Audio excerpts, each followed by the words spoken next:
श्री स्वामी समर्थ. कर्क राशी 4 ते 10 मे साप्ताहिक राशी भविष्य. नमस्कार मित्रांनो, अमृतवाणी या चॅनलवर तुमचे मनापासून स्वागत आहे.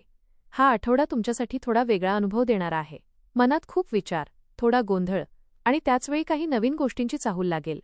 मी जे करतोय ते योग्य आहे का, हा प्रश्न मनात येत राहील. कधी तुम्हाला वाटेल की सगळं व्यवस्थित चाललंय, तर कधी अचानक काही गोष्टींचा ताण जाणवेल. पण एक गोष्ट नक्की, हा आठवडा तुम्हाला स्वतःबद्दल काही नवीन गोष्टी शिकवणार आहे. जुन्या चुका आठवतील, पण त्यातूनच पुढे जाण्याची ताकद मिळेल. थोडा संयम ठेवलात तर परिस्थिती तुमच्या बाजूने फिरताना दिसेल. चला पाहूया कर्क राशीला आठवडा कसा जाणार. व्हिडिओमध्ये पुढे जाण्याआधी कमेंटमध्ये श्री स्वामी समर्थ लिहा. स्वामी तुमच्या सर्व इच्छा पूर्ण करतील. हा आठवडा भावना व निर्णय यांचा खेळ आहे. मन खूप संवेदनशील राहील. छोट्या गोष्टींवरही जास्त प्रतिक्रिया येऊ शकते. कधी खूप आनंद तर कधी अचानक नाराजी. मूड पटकन बदलेल. तुम्ही काही महत्त्वाचे निर्णय घेण्याच्या स्थितीत याल, पण घाई करणं टाळा. जुन्या गोष्टी पुन्हा समोर येतील. एखादा जुना विषय, एखादी व्यक्ती किंवा एखादी संधी. तुम्हाला वाटेल हे परत का येतंय, पण त्यातूनच काहीतरी शिकायला मिळेल. या आठवड्यात तुमची अंतर्ज्ञान शक्ती वाढेल. जे वाटेल ते अनेकदा खरं ठरेल. लोक तुमच्याकडे सल्ला मागतील, तुमचं ऐकतील, पण प्रत्येकासाठी स्वतःला झोकून देऊ नका. स्वतःचीही काळजी घ्या. हा आठवडा तुम्हाला सांगतो, मन ऐका, पण विचार करूनच निर्णय घ्या. करिअर आणि व्यवसाय. कामाच्या बाबतीत हा आठवडा थोडा व्यस्त आणि थोडा आव्हानात्मक आहे. ऑफिसमध्ये अचानक कामं वाढू शकतात.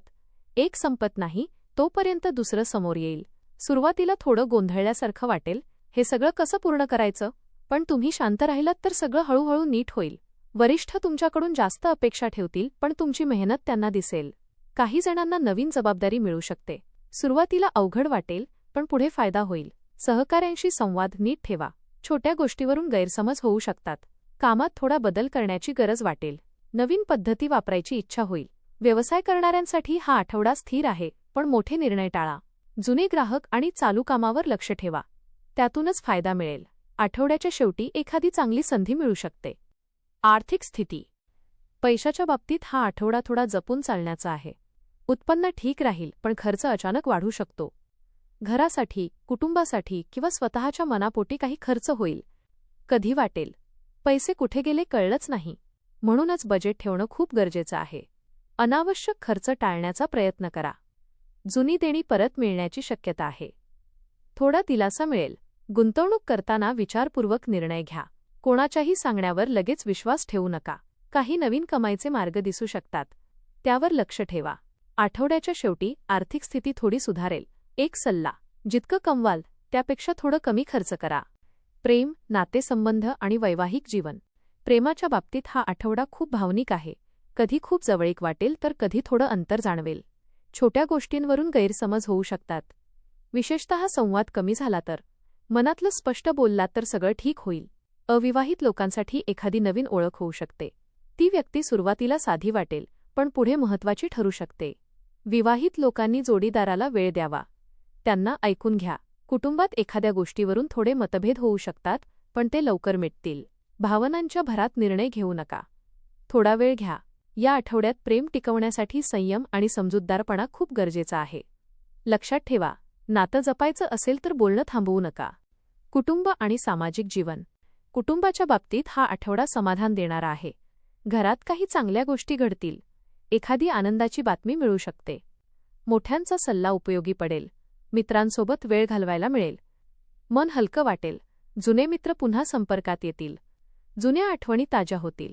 सामाजिक कार्यक्रमात सहभागी होण्याची संधी मिळेल. लोक तुमचं कौतुक करतील, तुमचं ऐकतील, पण प्रत्येकाला खुश करण्याच्या नादात स्वतःचा त्रास करून घेऊ नका. थोडा वेळ स्वतःसाठी काढा. मन शांत ठेवा. कुटुंबात तुमची भूमिका महत्त्वाची राहील. आरोग्य. आरोग्याच्या बाबतीत हा आठवडा मध्यम आहे. मानसिक ताण थोडा वाढू शकतो. जास्त विचार केल्यामुळे थकवा जाणवेल. झोप नीट झाली नाही तर चिडचिड होऊ शकते. पचनाच्या तक्रारी होण्याची शक्यता आहे. आहार सांभाळा. थोडा व्यायाम, चालणं किंवा योग केल्यास फायदा होईल. पाणी जास्त प्या. शरीर हायड्रेट ठेवा. मोबाईल आणि स्क्रीनपासून थोडा ब्रेक घ्या. मन शांत ठेवण्यासाठी ध्यान करा. आठवड्याच्या शेवटी तब्येत सुधारेल. लक्षात ठेवा, शरीर ऐका, तेच तुम्हाला योग्य दिशा दाखवेल. शिक्षण आणि विद्यार्थ्यांसाठी. विद्यार्थ्यांसाठी हा आठवडा थोडा एकाग्रतेचा आहे. अभ्यासात लक्ष विचलित होऊ शकतं. नंतर करतो असं म्हणत वेळ जाऊ शकतो. पण वेळेवर अभ्यास केलात तर प्रगती होईल. स्पर्धा परीक्षांसाठी तयारी करणाऱ्यांनी सातत्य ठेवावं. शिक्षकांचा सल्ला उपयोगी पडेल. मित्रांसोबत अभ्यास केल्यास चांगला फायदा होईल. थोडा आत्मविश्वास वाढवण्याची गरज आहे. लक्षात ठेवा, दररोज थोडं केलं तरी पुढे जाता येतं. आठवड्याच्या शेवटी अभ्यासात सुधारणा दिसेल. उपाय: सोमवारच्या दिवशी चंद्रदेवाला अर्घ्य द्या. ओम सोमाय नमः मंत्र जपा. पांढऱ्या वस्तू दान करा. दररोज 10 मिनिटे ध्यान करा. आठवड्याचा संदेश: हा आठवडा तुम्हाला सांगतो, भावना महत्त्वाच्या आहेत, पण त्यावर नियंत्रण ठेवणं त्याहून महत्त्वाचं आहे. घाई करू नका, शांत राहा आणि योग्य वेळी निर्णय घ्या. एकूण हा आठवडा कर्क राशीसाठी भावनिक थोडा गोंधळाचा पण शेवटी समाधान देणारा आहे. कामात मेहनत, पैशात जपून वागणं, नात्यांमध्ये संवाद आणि आरोग्यात काळजी घेतली तर हा आठवडा चांगला जाईल. थोडे चढउतार येतील, पण शेवटी सगळं तुमच्या बाजूने होईल. धन्यवाद.